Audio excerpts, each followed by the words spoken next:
quando ele entrou em vigor, e ele basicamente, assim, a grande amplitude de uso dele foi na América do Sul mesmo, com os países da América do Sul, porque isso faz muito sentido para países de economias complementares. Economias rivais é muito difícil de fazer isso, mas economias complementares funcionam muito bem, porque o Brasil não tinha indústria. Um precisa de uma coisa, outro precisa de outra. Outro precisa de outra, então complementa, todo mundo fica feliz e ok. E aí, tanto a embaixada britânica quanto a embaixada norte-americana começaram a pressionar o Getúlio Vargas a cortar esse tipo de parceria com a Alemanha. Né? Cortar esse tipo de parceria com a Alemanha. Apontando que o regime alemão, isso, aquilo. E o Vargas, ele sempre falava assim, ok, vou dar conta disso aí, beleza? Tá comigo, pode deixar. E ele não fazia nada. Então, sempre que o embaixador tentava falar com ele, ele prometia pro cara que pode deixar que... Estamos vendo isso daí. Mês que vem, hein? Vamos resolver esse negócio aí. Aí ele nunca fazia nada de concreto para encerrar ou, né, minimizar essa parceria. Tanto que, se você pegar os gráficos de comércio exterior do Brasil, em 37, indo para 38, a Alemanha se torna o maior parceiro comercial do Brasil. Caramba! Então, o sistema ASC é um sistema que beneficia a economia brasileira de uma maneira que o Vargas não podia abrir mão. Ele simplesmente não podia abrir mão. É um negócio muito vantajoso. Enquanto isso aqui estiver rodando, eu vou comprar. Entendeu? Eu vou usar. Então foi isso. O Brasil se aproxima da Alemanha, né? E faz... Não é ideologicamente. Não, é porque dá dinheiro, cara. É porque era rentável. Entendeu? Era rentável. E também, né, como existia aqui a maior população alemã fora da Alemanha na época, né? Então a Alemanha olhava com uns olhos bem mais carinhosos para cá, né? Mandando, por exemplo, os Zeppelins fazer uma linha direta de conexão com o Brasil, porque existiam duas grandes linhas de Zeppelin. Uma linha de Zeppelin em Nova York, né, Lakehurst, e uma linha no Rio de Janeiro. O único hangar de Zeppelin no mundo, quando eu falo Zeppelin, são os gigantes, não qualquer balãozinho dirigível, não. As monstruosidades que foram construídas no começo dos anos 30, o Graf Zeppelin e o Hindenburg. Né? O único dos 3 hangares que existe até hoje é o hangar de Santa Cruz, lá no Rio de Janeiro. Eu não sei se você já foi lá na base aérea de Santa Cruz e viu aquilo de perto, que é uma coisa a se fazer na vida, tá? É enorme. Olhar para aquele hangar e falar, meu Deus do céu, olha o tamanho desse dirigível. Quer dizer que ele entrava aqui e entrava assim, ó, entrava na conta, né? Sei. Caramba. Tem que chegar lá e olhar, cara. Porque hoje é basicamente um castelo onde é abrigado todas as aeronaves do esquadrão de caça cabem lá dentro, ou de mais esquadrões, inclusive. Né? É um negócio de outra época que quem tiver a oportunidade de conhecer, de ver de perto, tem que ver. Porque realmente é de tirar o fôlego. Né? Então, os Zeppelins, eles operavam Atlântico Norte por conta dos Estados Unidos e Atlântico Sul por conta do Brasil. Então existia essa proximidade porque a Alemanha também tinha interesse comercial, inclusive interesse político, né? Aquele interesse de ampliar as atividades do Partido Nazista aqui no Brasil, eram claras, eram realmente verdadeiras, formais, né? O Partido Nazista brasileiro era o maior do mundo fora da Alemanha, né? Mas teve as atividades restritas pelo próprio Vargas, que é por isso que eu falo que a gente não pode ficar falando que o Vargas estava morrendo de amores pelo Adolf Hitler, né? Que não é por aí, cara. Ele promoveu o corte de asas do Partido Nazista brasileiro, foi ordem dele, né? Ele que promoveu a nacionalização forçada dos colonos, proibindo que os colonos falassem alemão, proibindo que usasse alemão na mídia, proibindo que as escolas falassem alemão, a mesma coisa com italianos e japoneses, né?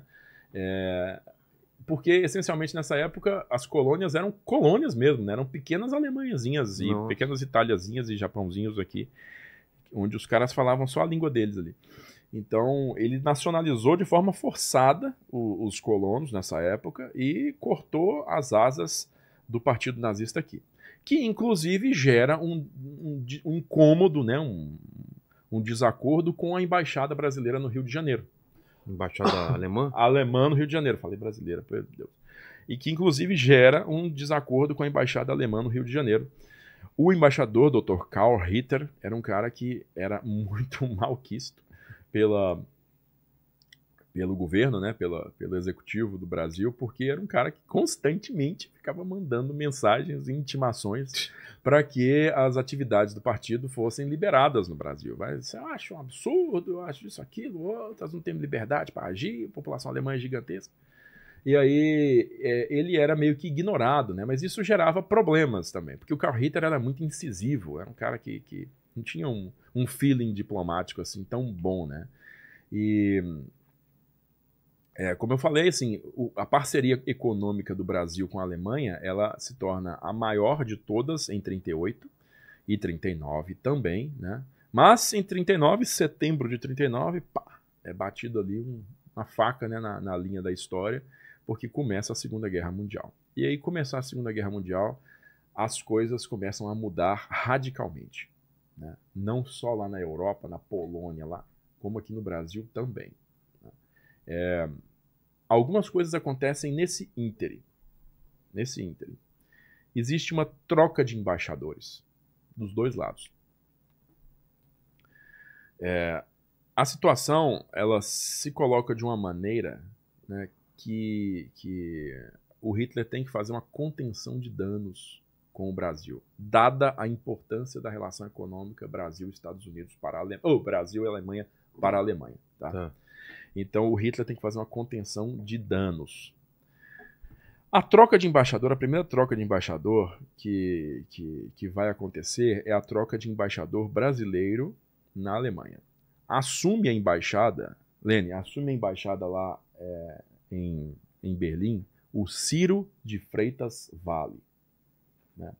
O Ciro de Freitas Vale chega a Berlim no final de agosto de 1939 e ele é acreditado, né, ele apresenta suas credenciais ao chefe de Estado, tá aí Ciro de Freitas Vale aqui à esquerda na fotografia, como representante do Ministério de Relações Exteriores da Alemanha, né? E você percebe porque eles são caracterizados pelo uso dessa simbologia, dessa águia com as asas um pouco mais curvadas, né, como se fosse uma águiazinha mais diplomática, mais amigável, mais tranquila, mais gente fina, porque a outra tem a asa reta, né, então não tem conversa com ela. Aí... Essa foto é tirada quando o Ciro de Freitas Vale ele se torna o embaixador brasileiro lá em Berlim. E aí, cara, no dia 2 de setembro, ou seja, 24 horas depois do início da ação alemã na Polônia, da invasão alemã da Polônia, já com os ultimatos britânico e francês dados à Alemanha, né, ou seja, remova suas tropas da Polônia em até 72 horas ou haverá guerra entre nós. Estava ainda na 48 horas, né?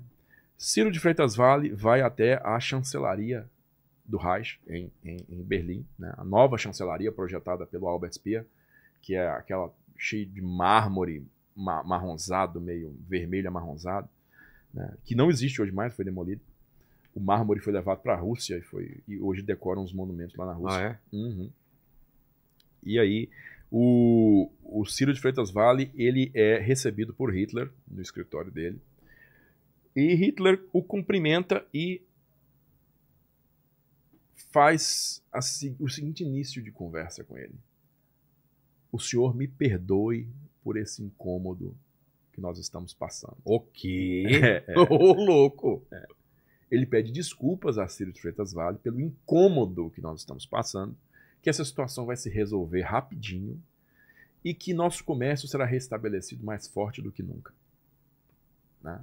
Porque a invasão da Polônia para o Hitler é uma questão de estabelecer alguns pontos do protocolo dele, né?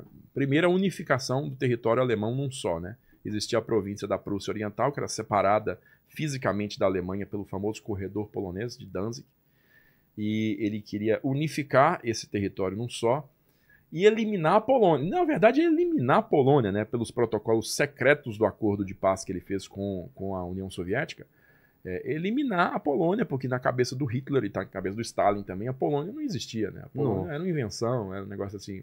Artificial, porque boa parte do território polonês costumava ser alemão e russo. Então, era a mesma cabeça, o mesmo pensamento que o Hitler tinha da Tchecoslováquia, né? Isso aí é uma coisa artificial que foi criada por esses malucos aí no final da Primeira Guerra. Isso não existe, né? Isso aqui é parte da Alemanha com parte da Áustria.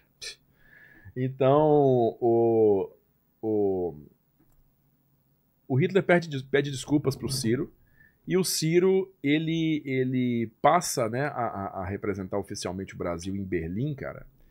E aí existe um tratamento 5 estrelas dado pro Ciro de Freitas Vale em 39 e 40, sabe?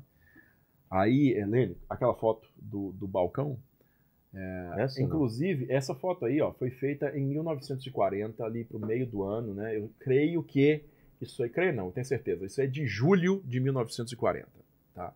Esse aí é o Berlin Sportpalast, é um grande centro de convenções lá que era usado. Não, esse é o Opera Hall, esse aí é o Opera Hall, é uma ópera que era muito usada pelo partido para grandes, né, sessões políticas, enfim, pronunciamentos de Hitler. E o que vocês estão vendo aí é o balcão central da Opera Hall em Berlim sendo ocupado pelos embaixadores, pelas delegações estrangeiras que estavam em mais alta conta pela Alemanha, tá? Então, você tem ali do lado de lá, começando pelo lado de lá, esses caras que estão com um uniforme cinza, com essas chamas pretas aqui na lapela, são italianos, tá? Então, são delegados italianos. O mais à direita aqui, no centro da fotografia, é o Galeazzo Ciano, que era um ministro de Relações Exteriores da Itália e genro de Mussolini, né? Casou com a filha mais velha dele, a Eda. Ali do lado de lá, você está vendo o embaixador, se eu não me engano, chinês, o baixinho aqui, asiático lá. Né? Aqui existe um cara que eu não estou lembrado de que país é o mais alto do lado do Ciano. Eu sei que o velhinho aqui é o embaixador espanhol. Tá? O de óculos, logo ao lado dele, mais baixo, meio careca, é o embaixador argentino. E aqui na extremidade está Ciro de Freitas Vale. Tá? Então, na primeira fila, no balcão central, para escutar o Hitler falar. Para entender a importância que davam para ele. A importância que davam para ele naquele momento. Mesmo que...